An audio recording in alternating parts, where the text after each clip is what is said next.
Fala pessoal, olha só, nós vamos falar um pouquinho aqui de um assunto que parece ser muito fácil, mas que deixa muita gente aí com a pulga atrás da orelha. Outro dia postei uma questão sobre isso no meu Instagram e a maioria errou.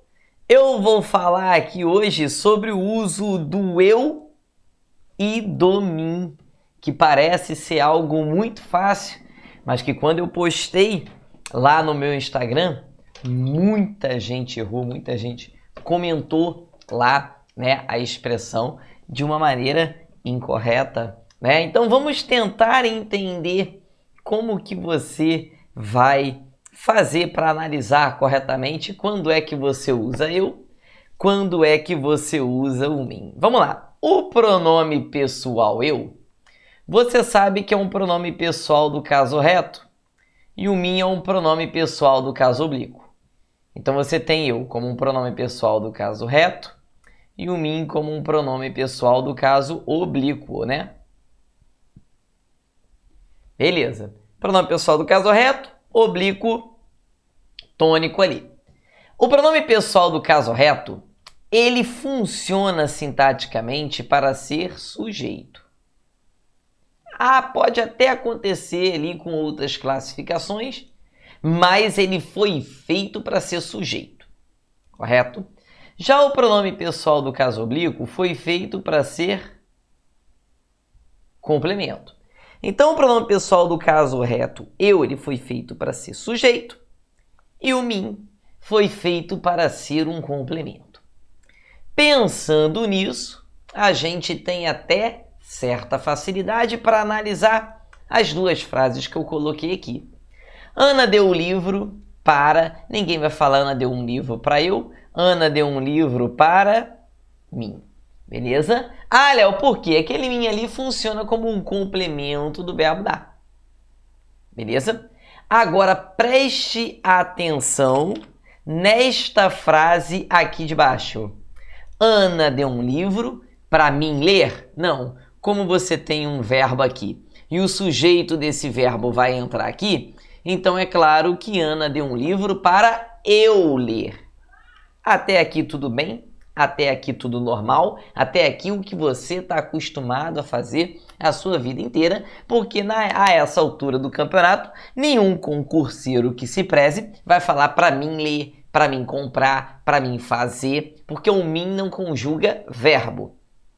Mas preste muita atenção no que eu vou falar para você aqui agora. Tatue isso no seu cérebro e nunca mais esqueça o que eu vou falar aqui. Queridos, quando a gente diz para você que o mim não conjuga verbo, a gente está falando para você que o mim não pode ser sujeito deste verbo. A gente está dizendo para você que o mim não pode ser o sujeito do verbo, porque é um pronome pessoal do caso oblíquo, não do caso reto. Entende? Em nenhum momento a frase mim não conjuga verbo quer dizer que o mim não pode estar na frente do verbo. Porque a gente fala, o mim não conjuga verbo, então você pensa que o mim não pode estar na frente do verbo nunca. Essa não é a regra. Para de ser concurseiro Nutella, né? Que tem concurseiro que parece que bota aquele negócio de cavalo aqui e só olha para frente. Não olha para os lados, não olha as possibilidades das coisas que podem acontecer. Preste atenção nessas frases aqui.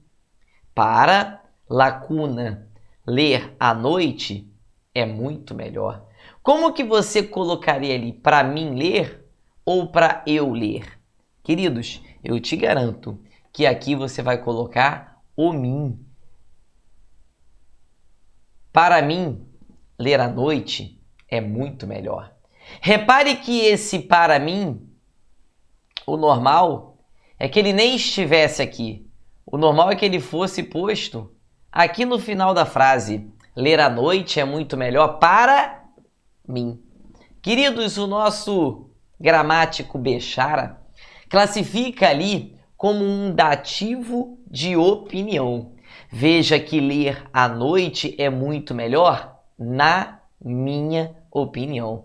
Queridos, olha para mim, pelo amor de Deus. Toda vez que o para mim estiver no sentido de na minha opinião, você vai usar o mim, nunca eu. Então não é para eu ler à noite é muito melhor. Não, ler à noite é muito melhor para mim. Na minha opinião, ler à noite é muito melhor. Ah, professor, mas ali deveria ter uma vírgula, né? A vírgula ali seria facultativa. Se a prova colocasse a vírgula ali, faria uma frase extremamente fácil, sem nenhum grau de complexidade, e aí todo mundo acertaria. Obviamente que ele vai colocar sem a vírgula para te dificultar. Beleza?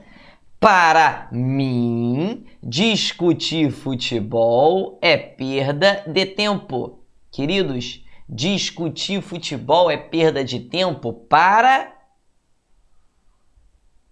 mim. Discutir futebol é perda de tempo, na minha opinião.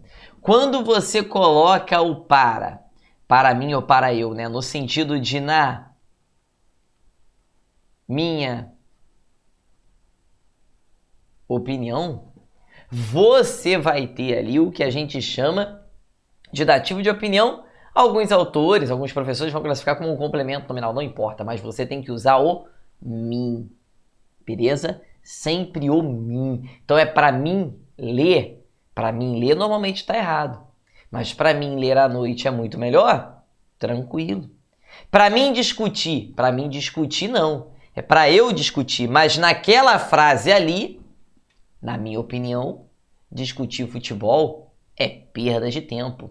Então você vai colocar na minha opinião. Então é para mim. Nunca o para eu. Sempre o para mim. Tudo bem? Não erre isso, pelo amor de Deus. O aluno vê o mim na frente do verbo e já acha que está errado, sem fazer nenhuma análise. Gente, pelo amor de Deus, você está se preparando para fazer concurso público. Você está se preparando para competir com pessoas que querem ganhar 10 mil, que querem ganhar 15 mil, que querem ganhar 20 mil reais por mês. Você está se preparando para fazer concurso público, para competir com pessoas que estão dedicando a sua vida a passar naquela prova. Para de ser concurseiro Nutella e achar, é assim, acabou. Não. Quando a gente diz mim não conjuga verbo, a gente está dizendo que o mim não pode ser sujeito do verbo. Não que o mim não pode estar na frente do verbo de jeito nenhum. Claro que não. Seria muito difícil, na minha opinião, fazer faculdade fora do Rio. Queridos, seria muito difícil para mim fazer faculdade fora do Rio. É para mim, porque você pode colocar aí na minha opinião. Você poderia pegar esse para mim e deslocar aqui, ó, botar aqui antes, ó. Para mim, seria muito difícil fazer faculdade fora do Rio. Ou coloca lá no final, seria muito difícil fazer faculdade fora do Rio. Na minha opinião, eu peguei aquele para mim, tanto na frase ali na primeira, na segunda e também na terceira, e coloquei de propósito na frente do verbo deslocado para que criasse essa impressão de que o mim não conjuga verbo fizesse você errar. E a prova vai fazer isso com você. Então, pelo amor de Deus, não caia mais na pegadinha, para de ser concurseiro Nutella, de achar que sempre vai acontecer uma coisa e você vai se lascar. Aprenda a estudar com dedicação, aprenda a estudar e analisar a frase com muita calma para que você não caia nas pegadinhas da banca. Tudo bem? Tamo junto? Forte abraço e não se esqueça, na minha opinião, use sempre o mim. Nunca o eu ali estaria completamente errado. Beleza? Tamo junto, pessoal. Até a próxima. Tchau, tchau.